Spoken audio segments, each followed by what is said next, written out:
Ada cerita yang menarik nggak sih? Loh, kenapa masih mau bekerja? Ya karena saya merindukan seperti ini, gotong royongan dan ingin jalan ini bagus.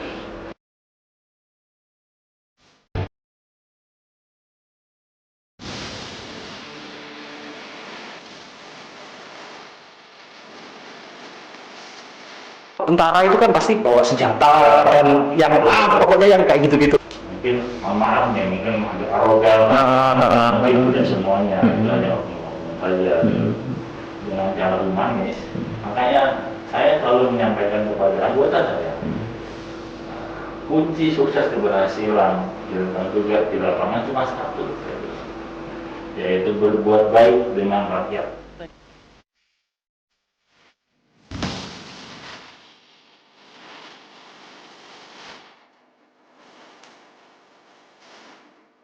TNI ini adalah tentara rakyat, Mas. Artinya dari rakyat untuk rakyat oleh rakyat. Jadi tanpa adanya rakyat ya kita ini nggak ada apa-apa.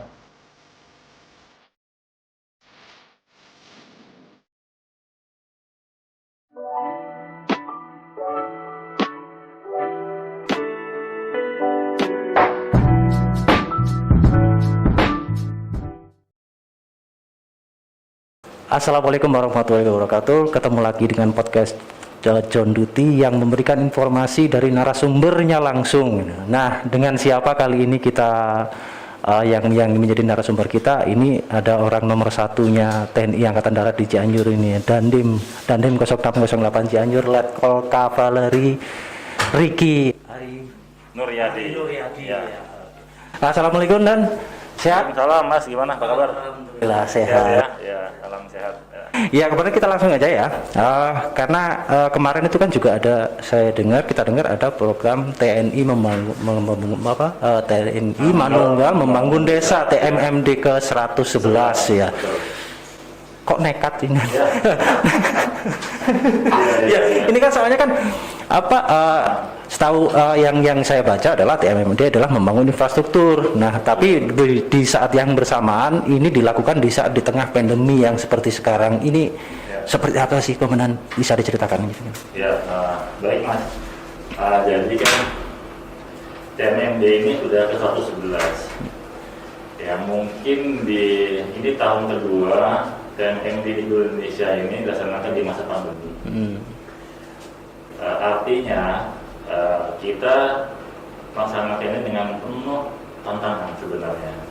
Ya, karena dengan suasana yang berbeda, dengan nuansa yang berbeda, dan dengan situasi yang berbeda. Tapi hal ini bukan menjadikan surut semangat kita. Jadi kita tetap melaksanakan kegiatan yang diperintahkan oleh TNI, dalam hal ini Mabes TNI kepada Angkatan Darat kepada kami di beberapa Kasat, kepada Pangdam, kepada saya. Nah, kenapa dilaksanakan? Yang pertama memang sesuai dengan program. Sesuai dengan program, artinya program ini kita mendapat surat perintah dilaksanakannya di bulan Juni, pertengahan tahun. Nah, ketika situasi negara ini sudah turun ke pandeminya atau belum, nah itu tidak jadi alasan. Jadi harus tetap dilaksanakan sesuai dengan program dan amanatnya. Karena sudah perintahnya itu dia. Ya, tertuang dalam program dari Panglima TNI ke beberapa Kasat.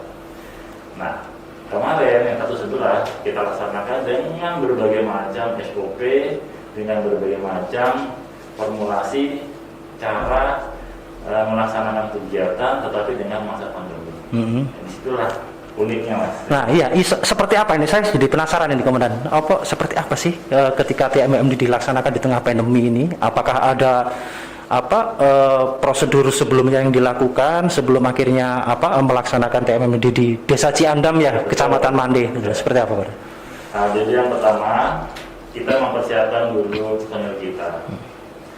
Jadi kami yang tergabung di Satgas ini ada 150 orang.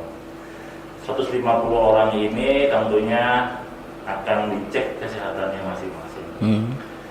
Ketika dia insert, dia masuk ke kedudukan di lokasi TMMD, tentunya dia harus sehat. Nah, jadi dia harus melaksanakan dulu tes kesehatan dengan tes swab. Kemudian jika negatif, dia bisa untuk bergabung di Satgas TMMD-nya. Jadi dari kita yang dulu. Kemudian di lokasinya juga sama. Di lokasi tempat kita masyarakat TMMD ini itu juga harus steril. Artinya masyarakatnya bagaimana, sehat apa tidak. Kemudian rumah-rumah nanti yang akan kita tempati bersama dengan anggota kami itu bagaimana situasinya, sehat apa tidak. Nah, ketika tuan rumah, artinya masyarakat di desa Cilandan itu sudah sehat, kemudian kita pun sehat, nah berarti bisa kita bergabung bersama-sama dengan masyarakat Manunggal di desa tersebut. Berarti artinya semuanya itu harus dipastikan terlebih dahulu. Betul. Aman dan sehat komandannya, seperti itu. Dan juga orang-orang juga yang dari luar kita batasi, artinya bukan di blokade, bukan, tapi artinya orang yang tidak berkepentingan di luar yang sekiranya rentan membawa virus itu kita juga kita batasi. Jadi lebih baik jangan masuk dulu, begitu komandan ya. Karena kalau misalnya nanti di situ jadi klaster, Mas, itu beritanya kemana-mana. Berarti kan kita tidak bisa menjaga protokol kesehatan. Jadi bumerang lagi ya kan. Enggak, tapi memang cukup unik juga. Komandan, seperti apa sih, apa saja yang dibangun di TMMD ini? Apakah melulu soal infrastrukturnya saja? Karena yang saya tahu komandan ya, mohon maaf, itu jalan. Nah, apakah hanya jalan saja, melulu jalan saja atau bagaimana? Ya, di Cianjur ini ada beberapa target dan beberapa sasaran, yaitu sasaran fisik dengan sasaran non fisik. Nah, kita bedah lagi untuk fisik yang tadi Mas sampaikan ada jalan, betul. Jadi ada jalan betonisasi sepanjang 2,4 kilo, 3.460 meter tepatnya. Nah, itu merupakan juga bagian dari program pemerintah Kabupaten Cianjur, di mana mempunyai program 1000 km betonisasi. Nah, 2,4-nya kita laksanakan sesuai dengan amanah dan mandat dari komando atas, pimpinan saya untuk melaksanakan kegiatan tersebut sepanjang 2,4. Terus yang kedua, itu ada namanya TPT, tanggul penahan tanah. Jadi tanggul penahan tanah. Wilayah Cilandan itu, Mas, ada yang naik turun jalan datar. Jadi konturnya berbukit. Betul, gitu.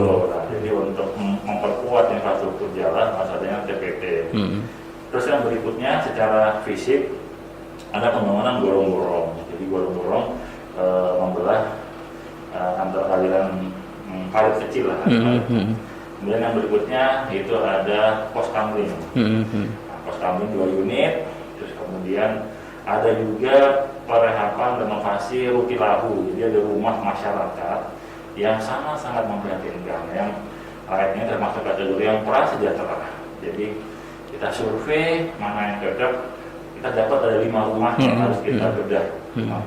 Itu 5 rumah tidak layak huni kita bedah, jadi yang dulunya kurang bagus jadi sangat bagus. Lumayan lah untuk masyarakat kita. Ya, setidaknya akhirnya masyarakat bisa tidur dan tinggal di rumah yang layak, artinya seperti itu kemarin ya. Nah, itu kan masih fisik dan. Nah, apakah cuma melulu soal fisik? Nah, tadi Mas sampaikan ada juga non fisik. Nah, tadi ulangi tambahkan lagi, tadi yang fisiknya ada juga perlengkapan masjid dengan madrasah. Renovasi masjid sama madrasah. Nah, kemudian tadi yang non fisik. Nah, non fisik ini ada beberapa penyuluhan yang sifatnya edukasi, kemudian sifatnya pembelajaran dan sifatnya menambah pengetahuan dan ilmu bagi masyarakat di sekitar Cilandan. Yang pertama ada di bidang wawasan kebangsaan. Itu ada penyuluhan tentang bagaimana masyarakat ini mengerti tentang Bhinneka Tunggal Ika, kemudian 45, kemudian Pancasila. Nah, menimbulkan rasa nasionalisme. Kemudian yang berikutnya ada juga penyuluhan tentang keamanan dan ketertiban masyarakat. Itu dari rekan-rekan dari Polri yang menyampaikan materi tersebut. Dari kejaksaan juga ada masalah penegakan hukum. kemudian dari dinas-dinas juga ada mas, ada dinas pertanian, yaitu bagaimana meningkatkan petani menjadi bibit yang unggul, kemudian meningkatkan sumber hasil bumi yang melimpah, itu ada dari pertanian. Itu ilmu yang sampai oleh dinas pertanian. Kemudian kita juga menggandeng ada juga dari dinas kesehatan. Dinas kesehatan itu dengan adanya pengobatan gratis, kemudian ada penyuluhan stunting, posyandu, posbindu. Nah itu kepada ibu-ibu semua. Gitu. Jadi istilahnya itu satu sekali dayung 2-3 pulau terlalu ya, semacam gimana ya. Soalnya tadi itu kan digerebek semua itu dari dinas kesehatan ada, dari Polri juga ada macam-macam dan sebagainya. Jadi semuanya dimanfaatkan di dalam satu TMMD tadi itu kemudian. Dalam 1 bulan mas. 1 bulan saja, semua itu dilaksanakan 1 bulan. Kok bisa cepet? Ya. 1 bulan loh itu. Enggak, saya membayangkan aja kalau misalnya bangun betonisasi jalan aja 2,4 km ditambah renovasi masjid, rutilahu, gorong-gorong, terus TPT dan macam-macam dan sebagainya, belum lagi penyuluhan. Saya pikir kalau 1 bulan itu agak kurang masuk akal kalau saya. Iya kayak gitu. Itu gimana? Kok bisa 1 bulan itu nggak super cepat banget sih itu? Jadi gini mas, memang kita dikasih waktu 1 bulan full 30 hari untuk melaksanakan pekerjaan ini. Namun kita juga diizinkan oleh angkatan darat di level atas, itu namanya pra-TMMD. Pra-TMMD kita laksanakan 1 bulan sebelumnya. Oh gitu. Untuk yang fisik. Jadi infrastruktur sudah berjalan itu 1 bulan sebelumnya. Oh begitu. Jadi kemarin itu setelah Lebaran Idul Fitri, nah kita langsung 2 hari setelahnya kita laksanakan pra-TMMD ini, yaitu mendorong logistik material, kemudian awal, sehingga kita narik waktu mundur ke belakang. Sehingga pada saat 1 bulannya yang dinyatakan untuk TMMD, kita sudah melaksanakan langkah-langkah yang sebelumnya. Nah, harapannya karena perintahnya mas harus target 100% jadi selesai sebelum penutupan. Nah untuk yang non fisik, kita laksanakan selama 1 bulan itu. Jadi tiap hari akan ada penyuluhan, kemudian, kemarin kita sempat juga serbuan vaksin, kita sebut, alhamdulillah animo masyarakat juga sangat luar biasa, 200 orang, terus kemudian berinteraksi dengan masyarakat yang sangat luar biasa. Ini saya sangat senang dan gembira, warga di Ciandang itu warganya sangat antusias, sangat antusias. Jadi kita dibantu pekerjaannya, kemudian gotong royong. Nah, disitulah. Oh bukan cuman Satgas sendiri saja yang mengerjakan, gotong royong sama masyarakatnya. Nah, disitulah pemanggilan super. Menarik sekali. Mereka juga bertanggung jawab terhadap infrastruktur di wilayahnya. Mereka sangat antusias dan sama-sama. Pokoknya. Nah kalau misalnya, biasanya nih, mana nih ya? Ini saya juga dengar ini ya. Ada ketika kerjasama antara gotong royong sama anggota Satgas TMMD dengan masyarakat dilakukan, ini kan akhirnya terjadi interaksi ya selama 1 bulan penuh. Apalagi kalau misalnya yang infrastruktur juga dikerjakan 1 bulan sebelumnya, artinya sudah interaksi ini sudah cukup panjang. Nah, ada cerita yang cukup menarik nggak sih Nan? Soal akhirnya interaksi sama masyarakat ini, artinya kan mereka kan sudah antara Satgas TMMD dengan masyarakat yang ada di desa Ciandam ini kan sudah terjadi interaksi yang cukup dekat gitu kan ya. Ada cerita yang menarik nggak sih? Ceritanya jadi mereka punya keluarga baru, ya punya keluarga baru karena mereka tinggal di wilayah desa tersebut. Jadi anggotanya pun bukan hanya dari Kodim saja, jadi ada dari batalion Armet 5, ada dari batalion Raider 300, ada dari batalion Arhanud yang di Bandung, Arhanud 3, ada juga dari TNI Angkatan Udara yaitu di Atam Sanjaya, Bogor. Nah, tentunya mereka berinteraksi, mempunyai teman baru, kemudian yang cerita menariknya itu ada kakek yang usia 70 tahun mas, yang dia bisa berinteraksi dan bisa bekerja sama dengan TNI bersama-sama masih mau bekerja. Jadi 70 tahun masih bisa ikut-ikutan. Nah itu saya temukan tidak sengaja. Waktu itu ada kunjungan pangdam juga, ditanya sudah bungkuk orangnya, sudah tua renta. Nah ternyata semangatnya itu yang luar biasa. Saya yang berkata yang masih umurnya jauh di bawah beliau, yang Abah Hidayat itu. Biasa mudah-mudahan beliau Abah Hidayat. Ya, Amin, amin, kemudian amin. sama katanya juga umur berapa? Sudah 70 tahun lebih.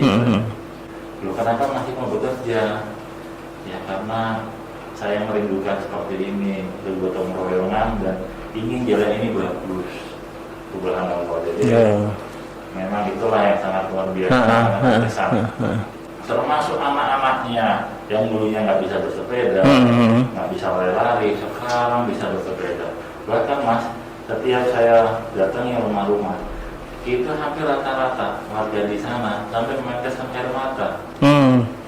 Saya lihat ini pure ya, artinya ini benar keluar dari hati sendiri, hati nuraninya para ibu-ibu yang mana sudah berpuluh tahun mendapatkan itu. Saya tanya, kenapa Pak kalau ini jalannya hujan, jalan kerja itu motor nggak bisa lewat karena ada jalan yang untungnya memang menanjak. Jadi selama ini masyarakat di sana ketika hujan tidak bisa kemana-mana. Ya, kalau bisa. tidak memakai kalau memakai motor. Betul. Jadi pokoknya ya kasihan lah. Sekarang alhamdulillah kita meninggalkan kesan yang baik. Kemudian kita juga meninggalkan suatu kenangan yang sangat luar biasa bersama warga Cianjur di Mambit. Nah, Komandan, ini pertanyaan agak kurang ajar ya, maaf ya. Wajah sosoknya anggota TNI itu kan sangar ya, garang, karena memang ya jadi ya saya pribadi sendiri ya, ketika melihat seorang sosok tentara anggota TNI itu kan yang keras, yang garang dan sebagainya gitu kan. Nah, perasaan seperti itu apakah dirasakan juga sebelumnya sama masyarakat di Ciandam? Mungkin ya, saya juga tidak tahu apakah iya atau tidaknya. Awalnya mungkin warga merasa wah ada kedatangan TNI nih. Bagaimana karena kan kesannya kan kalau tentara itu kan pasti bawa senjata dan yang pokoknya yang kayak gitu-gitu. Ya kesannya mungkin mohon maaf nih, mungkin agak arogan, mungkin tidak semuanya, itu hanya oknum-oknum saja. Nah awalnya mungkin mereka berpikir seperti itu, tapi dengan cara awal kita datang dengan cara humanis, makanya saya selalu menyampaikan kepada anggota saya, kunci sukses keberhasilan dalam tugas di lapangan cuma satu, yaitu berbuat baik dengan rakyat. Nah, itu saja. Jadi kata-katanya simpel, tapi mengandung arti yang sangat luar biasa. Berbuat baik kepada rakyat. Berbuat baik pada rakyat. Nah, itu saja. Itu kalau diresapi. Nah, implementasinya banyak. Dengan cara apa? Ya berbuat baik berarti kan harus humanis kita. Kemudian kita harus bisa membuat masyarakat sebagai kawan, kemudian bisa sebagai sahabat, teman, mungkin guru. Nah, disitulah karena memang TNI ini adalah tentara rakyat, Mas.